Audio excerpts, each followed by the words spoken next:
अस्सलाम वालेकुम। मेरी स्क्रीन नजर आ रही है सबको? वालेकुम अस्सलाम। Yes ma'am.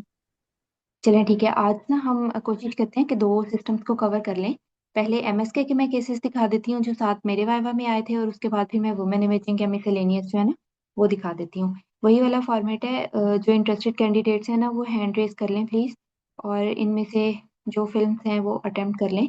ये वाले जो सारे इमेजेस हैं ये मैंने गूगल से लिए हैं, और नियर टू जो वहाँ पर हमारे मेरे पास फाइंडिंग्स थी, और फिर उसके बाद हम क्वेश्चन आंसर्स डिस्कस करते हैं। टोटल 7 कोई केसेस होते हैं इसमें। टेबल 3 होता है ये। एमएसके एंड वुमेन इमेजिंग होता है इसमें। मतलब ये इतना मिसलेनियस होता है कि इसमें जो एमएसके है उसमें पीड्स उसमें हर एज आती है, और उसमें हर चीज आ सकती है। सॉफ्ट टिश्यू भी आ सकता है उसमें, बोन भी आ सकती है। और जो मिसलेनियस है उसमें तो फिर हर चीज ही आती है। तो उसमें ये वाला जो स्टेशन है ये थोड़ा सा हर किसी का प्लस माइनस सही हो जाता है, लेकिन इसमें मार्जिन काफी ज्यादा होता है, क्योंकि हो सकता है कि आपको अगर एक चीज बहुत अच्छी नहीं आती तो आपको दूसरी चीजें बहुत अच्छी आती हैं। इसमें सारे fractures, ligament, arthritis, infective, inflammatory, हर तरह की चीज आएगी। हर उम्र के बंदे की हर चीज आएगी। पीड्स में तो जाहिर है फिर आपको पता है कि हर सिस्टम इन्वॉल्व होता है। मोडेलिटीज में ना हमारे पास एक्सरे, सीटी, एमआरआई, न्यूक्लियर, ये सारी चीजें आएंगी। और इसमें बस हमारे पास टाइम कम है। केस 1 कोई ले ले please.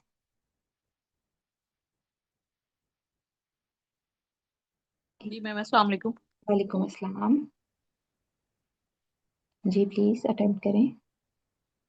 I am provided with X-ray, bilateral bilateral femur and leg, femur and tibia, in which I can appreciate that there is um, increased bone density,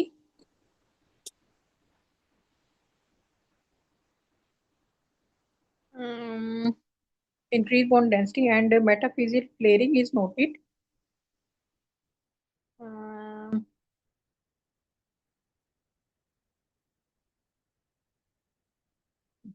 I cannot appreciate any fracture.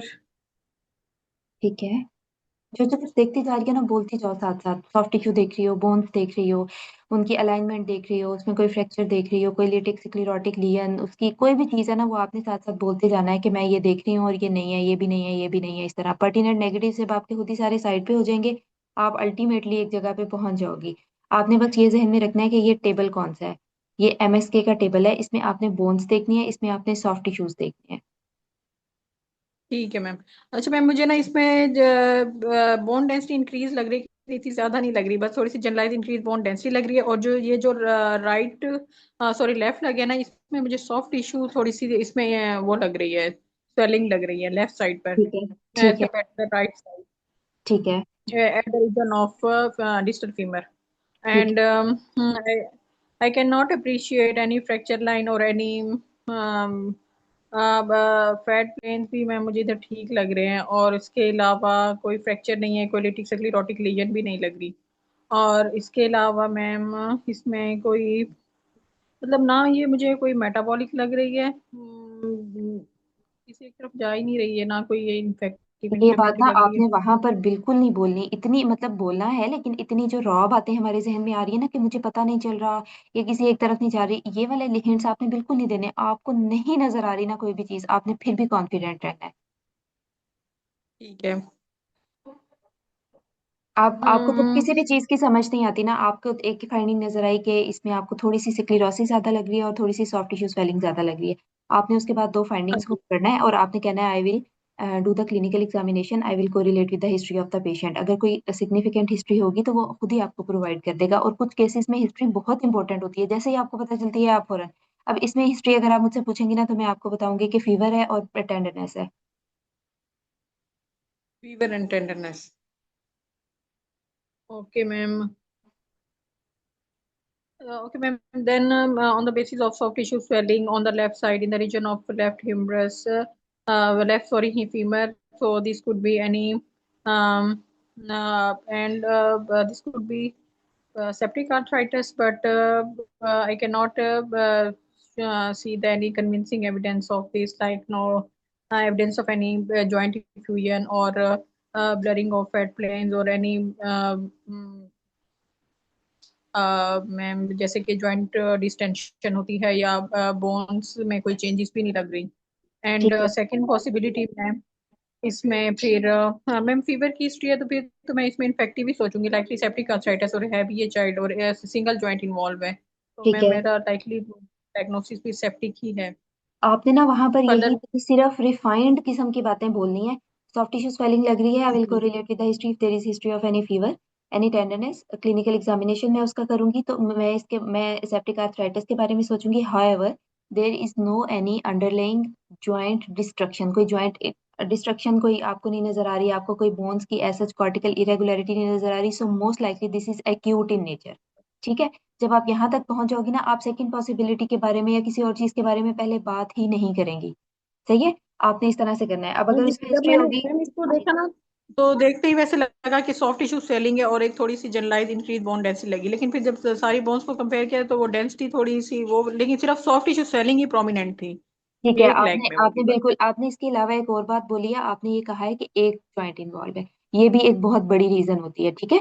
एक joint involve है ठीक है। और soft tissue swelling है, acute septic arthritis क्योंकि fever है और acute की हिस्ट्री है। ठीक है। वहां पर जो मेरे पास केस था ना, उसमें यहाँ मीडियल साइड पे ना इसके एक छोटा सा स्पर आ रहा था। तो मैंने उसको नाई बनाया था। पहले मैंने कहा था कि मैडम नॉन एक्सीडेंटल इंजरी है। उन्होंने कहा कि नहीं, कुछ कुछ और सोचो। ठीक है। फिर उसके बाद मैंने इसे सेप्टिक आर्थराइटिस बताया और वो उन्होंने कहा कि how will you proceed then. चलें, अब ये सेप्टिक आर्थराइटिस बन गया। आप बताएं कि अब आप इस बच्चे के साथ क्या करेंगे। आपने उसका ये एक्सरे देख लिया है। ठीक है। मैम फर्दर फिर मैं इसका अल्ट्रासाउंड करूंगी, उसमें ज्वाइंट फ्लूइड देखूंगी कि कोई ज्वाइंट इफ्यूजन तो नहीं है, और अगर ज्वाइंट इफ्यूजन है तो फिर उसके साथ फिर उसको, अगर वो ड्रेनेबल है तो उसके ड्रेन कर लेंगे। ठीक है। सही है। हाँ जी। इसमें इसको हम प्रोसीड करते हैं। ये मैंने आज रेडियो वीडियो से देखा है। वो जो उस दिन एक हमारा थोड़ा सा कॉन्फ्लिक्ट आया था ना कि हमने पहले एंटीबायोटिक देनी है या हमने पहले क्या देना है, वहां पर ना क्लियरली ये लिखा हुआ है कि ज्वाइंट फ्लूइड लेते हैं हम for microscopy and culture prior to starting treatment and antibiotics. हम कल्चर लेके भेज देते हैं लेकिन हम एंटीबायोटिक ब्रॉड स्पेक्ट्रम साथ शुरू कर देते हैं। हम सेप्टिक आर्थराइटिस को कभी भी ऐसे नहीं छोड़ते। ठीक है। जब हम उसको ड्रेन करते हैं एक तरह से, वो थोड़ा सा थेराप्यूटिक हो जाता है। उसका जो अंदर प्रेशर बना हुआ होता है वो थोड़ा सा रिलीज हो जाता है। पेशेंट थोड़ा सा बेहतर फील करता है। साथ में उसको जब पेन किलर्स और एंटीबायोटिक्स ब्रॉड स्पेक्ट्रम शुरू होती हैं तो फिर वो उसकी वो वाली कॉम्प्लिकेशंस नहीं होती। जैसे ही हमारे पास कल्चर की रिपोर्ट आती है तो हम अपनी एंटीबायोटिक्स को स्विच कर लेते हैं। वैसे भी एंटीबायोटिक्स जो है वो एक हफ्ते के बाद आपने स्विच करनी होती है। ठीक है।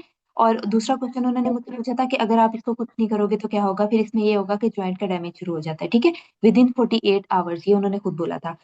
अच्छा, उसके बाद इसमें जो ऑस्टियोनेक्रोसिस डेवलप होता है ना, उसकी पैथोफिजियोलॉजी क्या होती है वो वहां पर बैठ के मुझे नहीं आई थी। मेरा ये स्टेशन बहुत खराब था। ये बहुत से लोगों का अक्सर खराब हो जाता है, लेकिन इस पे परेशान नहीं होना आपने। ऑस्टियोनेक्रोसिस इसलिए डेवलप होता है क्योंकि ज्वाइंट डिफ्यूजन इतनी ज्यादा हो जाती है, उसमें इंट्राआर्टिकुलर प्रेशर बढ़ता है, compromises the local blood circulation and lead to cartilage and bone destruction. वहां से जो है ना हमारे पास ऑस्टियोनेक्रोसिस स्टार्ट हो जाता है। ये इसकी सेप्टिक आर्थराइटिस की एक कॉम्प्लिकेशन है। ठीक है। बाकी जो सेप्टिसीमिया और वो चीजें हैं वो तो है ही, ज्वाइंट डिस्ट्रक्शन हो जाती है, ये सारी चीजें हो जाती है। ये जो इसमें अब लिखा हुआ है ना, ये रेडियोपीडिया का ही इमेज है। Metaphyseal lucent bands are noted normal in unit on the frontal projection. ये वाले जो हमारे पास बैंड आ रहे हैं ना, जिसकी वजह से बाकी की सिक्लेरोसिस लग रही है, ये हमारे पास नॉर्मल है। सिर्फ हमारे पास इसमें सॉफ्ट टिश्यू की स्वेलिंग आ रही है। ठीक है। अच्छा, जी इसमें ना मैम। अब कोई और बात इसमें अगर कोई पूछने वाली है, या अगले केस पे चलते हैं हम। उन्होंने जो टिपिकल क्वेश्चंस बताए थे ना, मैं आपको अभी वो बता रही हूँ। ठीक मैम है। बस इसमें इसमें सिर्फ हाँ स्वेलिंग थी, लेकिन वो ऊपर से हाँ, नीचे तक है, मतलब एक ज्वाइंट भी इन्वॉल्व नहीं है ना, कि मतलब सिर्फ ये नी देखो ज्वाइंट इस तरह नहीं लग रहा कि बिल्कुल सेप्टिक देखो वाली पिक्चर हो। मेरी बात सुनो। इसमें नी ज्वाइंट ही इन्वॉल्व है। आप जो बार बार कह रही हो ना फीमर, देखो फीमर का जो बिल्कुल लोअर है मार्जिन है ना, वहां तक जा रही है। असल में ये इंट्रा आर्टिकुलर एक सॉफ्ट टिश्यू स्वेलिंग पड़ी हुई है। आप पोस्टीरियर टू नी देखो, जो लेटरल वाला एक्सरे है उसमें स्वेलिंग कहाँ से कहाँ तक है। पूरी की पूरी नी ज्वाइंट के अंदर है। ज्वाइंट ठीक है डिस्ट्रक्शन मैम। ही है, लेकिन आप ये देखो कि ये आप इसको फीमर की नहीं कह सकते हो, ये है ज्वाइंट के अंदर ही। और जो सेप्टिक आर्थराइटिस आता है ना, वो तकरीबन इस तरह से ही आता है। इवन मेरा एक वाइवा हुआ था, उसमें वो डॉक्टर साहब थे जो बहुत काफी जानते हैं सब लोग उसको, वो एग्जामिनर थे। उन्होंने मुझे कहा कि आपने ये बात जरूर बतानी होती है कि सॉफ्ट टिश्यूज की जो सिमेट्रिकल है या नहीं है। तो उस वक्त मुझे अप्रिशिएट नहीं हुआ, लेकिन उन्होंने फिर मुझे कंधे से पकड़ के पीछे करके बिठाया चेयर पे। उन्होंने कहा कि दूर से देखो, अब मुझे बताओ कि तुम्हें कौन से वाली जो थाई है वो बल्की लग रही है। मैंने उन्हें बताया कि सर ये वाली थाई बल्की लग रही है। तो उन्होंने कहा था कि बेटे ये बात आपने बतानी होती है, ये एग्जामिनर ने नहीं बतानी होती। तो हमें नहीं पता ओके होता मैम। कि एग्जामिनर के माइंड में क्या चल रहा है, क्योंकि ये एमएसके का टेबल है, आपने सॉफ्ट टिश्यूज बताने ही बताने हैं। ठीक है, अगली कौन है तो पता नहीं। इसलिए वो है। बाकी इसकी जो दूसरी डीडी थी, उन्होंने कहा था कि वो मैंने जो नॉन एक्सीडेंटल इंजरी रखी थी वो स्पार की वजह से। अच्छा, दूसरा केस प्लीज कोई ले ले। Doctor Anam, doctor इफ्रा, Fatima, iPad है, एक एमन है, प्लीज कोई भी अनम्यूट कर ले। जी डॉक्टर मैडम, अनम। आई एम अस्सलाम प्रोवाइडिंग। वालेकुम। अच्छा, आप ले लें। जी doctor Ifra please. Oh, okay. Uh, I've been provided with X-ray frontal projection of a hand, most likely a DP view, where I can appreciate that there is proximal pointing of the metacarpals. Also, I'm looking at rest of the bones, which appear to be normal. There is no soft tissue swelling, no joint effusion, no destruction, erosion, or other abnormalities. Provided the proximal pointing, I would keep the diagnosis of mucopolysaccharidosis on the top. And I will go for a skeletal survey of the patient to rule out the underlying abnormality. Uh, or there is no cure for mucopolysaccharidosis, so genetic counseling of the parents would be done, and they would be advised to consider and proceed accordingly in planning further pregnancies. ठीक है, आपने सही diagnose किया। उसके बाद उनका अगला question था कि आप मुझे बताओ ये कौन सी टाइप का एमपीएस है। Uh, to further subcharacterize the MPS, I would require further films from the skeletal survey, as proximal pointing is, although more commonly found in Morcus, it is also seen in Hurler and Hunter in some cases. So I would like to see a whole skeletal survey, or at least lateral spine X-ray of the patient. उन्होंने कहा था कि अगर आपको सिर्फ hand पे बताना पड़े तो आप बता सकते हो या नहीं। अच्छा। या ठीक है, स्केलेटल सर्वे आप बोल रहे हो, आप ये बताएं कि स्केलेटल सर्वे में अगर आपके पास सिर्फ एक और प्रोजेक्शन की या एक और सिर्फ एक्सरे लेने की परमिशन हो तो आप कौन सा एक्सरे करवाओगे और कौन सा व्यू करवाओगे। Spine lateral view, spine lateral view, ठीक है, whole उसमें आपको spine. क्या पता चलेगा। whole- उसके बाद उन्होंने मुझसे सारी टाइप्स पूछी और उसके बाद उन्होंने मुझसे पूछा कि इसमें क्या क्या डिफरेंस होता है। मैडम, उसमें जो होता है ना, हर्लर और हंटर, इन दोनों के अंदर ना वो मल्टीप्लेक्सा समथिंग, वो बहुत सारी एबनॉर्मेलिटीज होती हैं, जिसमें बेजिलर इन्वेजिनेशन और सबलक्सेशन, जो उनके कॉज ऑफ डेथ भी होता है। और बाकी जो स्पाइन के अंदर हमारे पास बीकिंग होती है, जो हर्लर हंटर में जो होती है वो इंफीरियर होती है, और मॉर्क्यू में सेंट्रल होती है। तो वो थोड़ा सा हमें हिंट दे सकती है। और वही जो कॉन्जेनिटल मल्टीप्लेक्सा है, उसकी एबनॉर्मेलिटीज जो मल्टीपल होती हैं उन लोगों में, वो थोड़ा सा पॉइंट कर सकती हैं कि ये हर्लर हंटर है। मॉर्क्यू में वो वाली एबनॉर्मेलिटीज नहीं होती। अच्छा, आप मुझे ये बताओ कि हर्लर या हंटर में अगर आपको डिफरेंस करना पड़े तो आप कैसे करोगे। अ,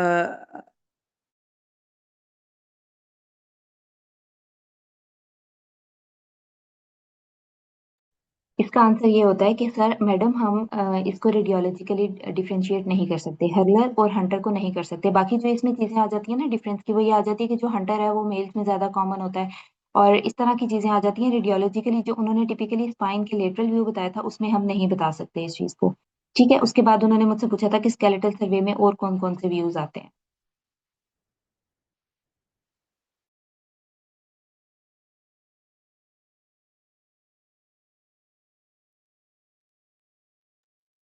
आपको आवाज। हेलो हाँ जी, आपको आवाज आ रही है।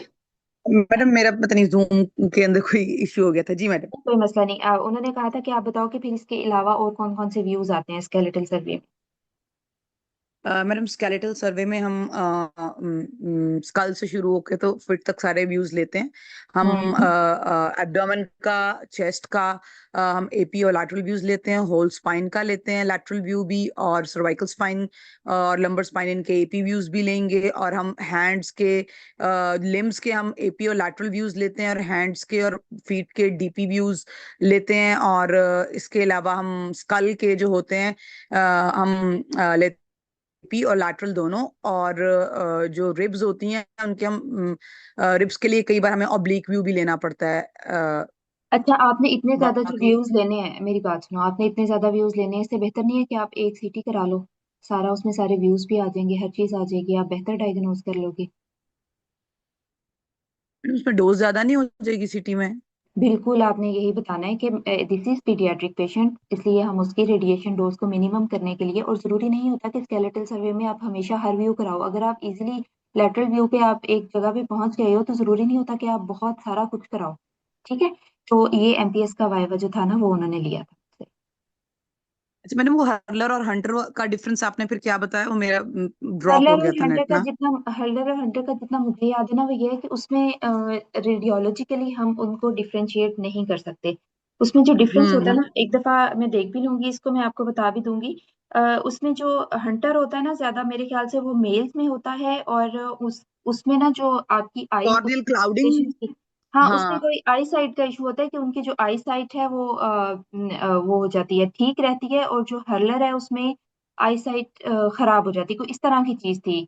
अ, ऐसे ही ठीक कुछ है। निशानी रखी हुई थी मैंने कि जो हंटर्स होते हैं उनकी आई साइट अच्छी होनी चाहिए, और इस तरह करके कुछ, वो अभी मुझे एग्जैक्टली याद नहीं है, लेकिन इसमें हम रेडियोलॉजिकली इतना अच्छा डिफरेंस नहीं कर सकते कि आपको कोई हैंड का एक्सरे पकड़ा के कहे कि आप इसको करेक्टराइज करो। असल में वो यही सुनना चाहते हैं कि ये कहाँ तक बंदा ठीक जो है। है ना हो जाता है। ठीक है। अच्छा, okay next okay madam, case. Thank you. Next case कोई ले ले प्लीज। सॉरी, किसने लेना है?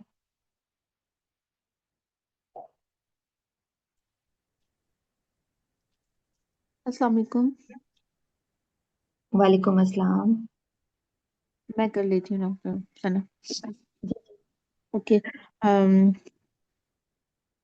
I'm provided with x-ray shoulder joint, left shoulder joint of a 25 years old male patient, a 25 years old patient. Here I can appreciate that there is a well defined, well circumscribed area of calcific densities involving the likely the soft tissue of the upper arm is noted.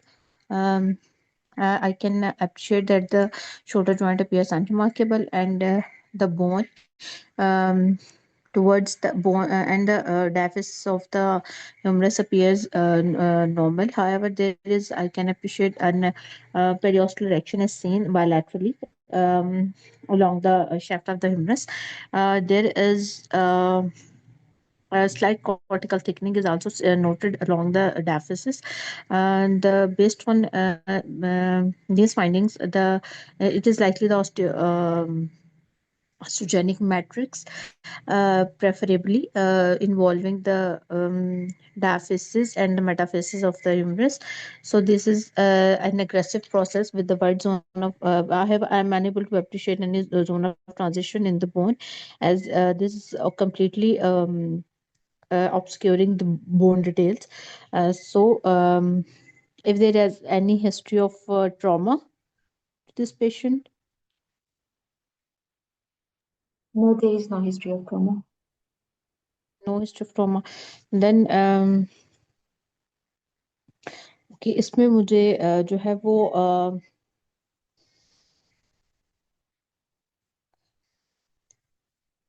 इसमें मैं stuck हूँ कि इसमें जो है वो पारास्टियल osteosarcoma भी हो सकता है, और ये ऑस्टियोसार्कोमा ऑस्टियोजेनिक ऑस्टियोसार्कोमा भी हो सकता है, क्योंकि इसमें कॉडमैन ट्रायंगल मुझे लग रही है, लेकिन कॉडमैन ट्रायंगल जहाँ पे लग रही है ना, वहाँ पे इसमें कोई ना वो नहीं है, बोन की डिस्ट्रक्शन नहीं हुई भी उस जगह पे। अब ये जो बोन जहाँ पे ये कैल्सिफिक डेंसिटी ये कंप्लीटली इसने ऑब्सक्योर किया हुआ है, अब इसमें मुझे ये बताना मुश्किल लग रहा है कि इसमें ये बोन से अराइज हुआ होगा या ये सॉफ्ट टिश्यू से अराइज हुआ होगा। ठीक है, सो आगे नेक्स्ट जो है वो मैं जी, जी आप ये नेक्स्ट फिर मैं नेक्स्ट मैं इसमें फिर एक तो हिस्ट्री के साथ कोरिलेशन करूंगी, यही जो मैंने ट्रॉमा की पूछी है, और इसके अलावा जो है वो मैं 25 ईयर्स एज में ऑस्टियोसार्कोमा हो तो सकता है। इसके अलावा जो है वो नेक्स्ट इन्वेस्टिगेशन में मैं इसका सिटी करवाना चाहूंगी to look at the bones. इसके अलावा कोई डिफरेंशियल आ रहा है आपके माइंड में?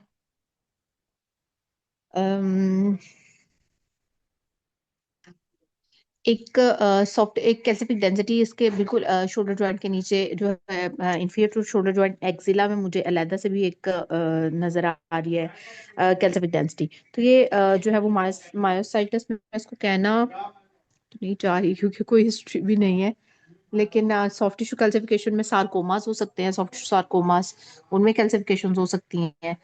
ठीक है, और अब आपने जो बोला ऑस्टियोसार्कोमा, पैरास्टियोसार्कोमा और सॉफ्ट टिश्यू सार्कोमा, ठीक है, इसमें इसमें बेहतर ये है कि आप ये बोलो कि this is aggressive lesion, most likely hmm sarcoma, that is osteous in origin, क्योंकि इसमें ऑस्टियाइड मैट्रिक्स है। इसमें देखो, अगर सॉफ्ट टिश्यू का होता ना तो वो बोन को इतना ज्यादा डिस्ट्रॉय नहीं करता, इसमें सॉफ्ट टिश्यू की इतनी ज्यादा इन्वॉल्वमेंट नहीं है जितनी ज्यादा बोन की है। पैरास्टियल ऑस्टियोसार्कोमा में जो बोन होती है वो दूसरी साइड में भी इतनी, वो ज्यादातर अगर बोन को इन्वॉल्व करे भी तो वो एक साइड के कॉर्टेक्स को ज्यादा कर रही होती है, अगर आप गूगल पे भी इमेजेस देखोगे ना।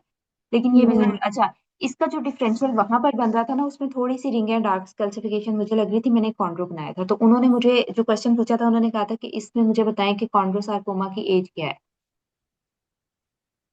हम्म ऑस्टियो और कॉन्ड्रो को आप किस तरह डिफरेंशिएट करते हैं on the basis of age?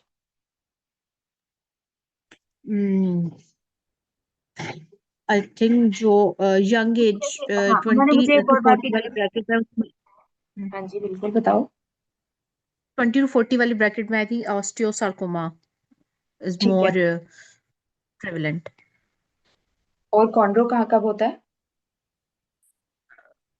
I think वो ओल्ड मतलब लाइटली ओल्ड, थोड़ा सा जरा ओल्ड एज में, जहाँ तक मुझे याद पड़ रहा है कि 40 प्लस बिल्कुल में। बिल्कुल, ऐसा ही है। 40 प्लस में हमारे पास कॉन्ड्रो होता है हमारा, लेकिन उससे पहले जो है हमारे पास अगर आएगा तो हमने उसको कॉन्ड्रो लेना है। एक तो इसका मैट्रिक्स ऑस्टियोइड लग रहा है, दूसरा हमारे पास इसकी जो एज है वो ऑस्टियो को फेवर कर रही है। लेकिन उसमें जो ट्रिक को पूछ रही थी ना, वो ये कह रही थी कि प्रीवियसली ये एक नॉन केस भी है, यानी यहाँ पर एक प्रीवियसली वो था, उसमें ये था कि ये सेकेंडरी ट्रांसफॉर्मेशन हुई हुई थी, यानी सेकेंडरी उन्होंने उसको कॉन्ड्रोसार्कोमा बनाया था।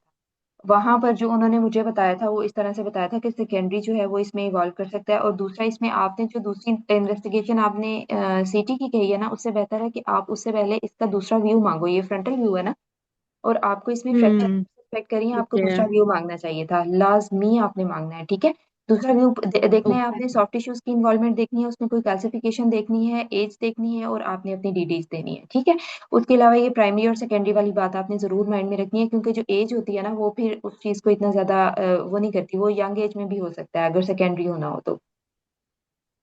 बाकी बायोप्सी होगी और हमारे पास मेटास्टेटिक वर्कअप होगा इसका। ठीक है, आगे case number 4, doctor Fatima, doctor एमन आईपैड के नाम से हैं और एक अनम है। कोई भी प्लीज अनम्यूट कर लें। जी मैम, अस्सलाम वालेकुम। वालेकुम अस्सलाम, प्लीज इसको अटेम्प्ट करें। Yeah, I'm presented with the bilateral hands of the skeletally mature patient ball cage view, in which I can appreciate there is generalized reduced bone density, mildly reduced bone density. Further, I can see there are multiple erosive changes are seen involving the intercarpal and carpometacarpal joints with the also involvement of the proximal interphalangeal joints at multiple levels. Further, I can see these we can also appreciate there is reduced intercarpal joint spaces. Furthermore, I can see the there is subluxations of the metacarpophalangeal joints, predominantly on the left sided at the second, third, and fourth spaces. However, the distal interphalangeal joints appears to be preserved. No periosteal reaction is seen. No echo-osteolysis identified. The first metacarpal joint appeared unremarkable. the distal parts of the radius and ulna appears unremarkable. No fracture is seen, no expansile, elliptic, or sclerotic lesion within the diaphysis. So the surrounding soft tissues appears to be grossly unremarkable. No calcific focus are identified. So based on these imaging appearances, I will keep the top differential of the erosive arthritis. The differential would include rheumatoid arthritis. Further, I would like to do the send this patient to correlate with the RF factor and also take the history of the joint pain with morning stiffness. ठीक है, आप इनको जो आपने बताई है कि viral ये जो सॉरी मार्कर्स हैं और मॉर्निंग स्टिफनेस, इस पे आप इनको कैसे डिफरेंशिएट करेंगी?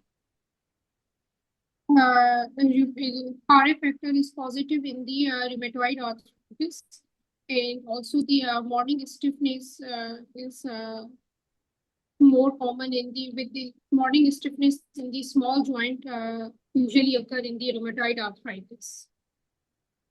ठीक है, इसके ना उन्होंने मुझसे मार्कर्स पूछे थे सारे के सारे, उनको मैंने आर फैक्टर बताया था, उन्होंने कहा था वो तो होता ही नॉन स्पेसिफिक है, अब तो वो कोई कराता ही नहीं है। इसके अलावा कोई मार्कर्स हैं तो बताएं आपके माइंड में। MTCCP also can be done in the rheumatoid. ये भी मैंने बताया था, लेकिन उन्होंने कहा ESR था कि हाँ जी बताओ। ESR करवाएंगे, इन्फ्लेमेटरी वो रेज होगा ESR इसमें, उसको बिल्कुल मेरे ऐसा जहन ही है। में। हाँ, इसमें ना उन्होंने मुझसे ये तीन पूछ कहा था कि मुझे कोई तीन मार्कर बता दो। उसमें मैंने रूमेटाइड फैक्टर उनको बताया था, जिसपे उन्होंने कहा कि नहीं ये तो अब कोई कराता भी नहीं है, ये वैसे भी नॉन स्पेसिफिक है। इसके बाद होती है एंटीसाइक्लिक सिप्रोलिनेटेड पेप्टाइड्स होती हैं ये, ठीक है। ये हमारे पास सबसे ज्यादा स्पेसिफिक होती है, मोर देन 95%। ये हमारे के पेशेंट में कराते हैं। और बाकी उन्होंने जो वो सुनना चाह रही थी, उन्होंने कहा था कि बेटे सीआरपी का या ईएसआर का रोल कोई होता है। मैंने कहा जी मैडम वो रेज्ड होंगी, तो उन्होंने कहा था कि बस ठीक है, आपने ये तीन जो है ना वो आइंदा माइंड में रखने। इसके अलावा उन्होंने मुझसे कुछ भी नहीं पूछा था इसके बारे में। ठीक है, एक्चुअली वो ये मार्कर ही पूछना चाह रहे थे, बस आप रिवाइज कर लें इनको। ठीक है, रेडियोपीडिया में पढ़े हुए हैं ये। Right, thank you. हाँ, उसके बाद केस नंबर 5, डॉक्टर फातिमा थी ये, डॉक्टर एमन।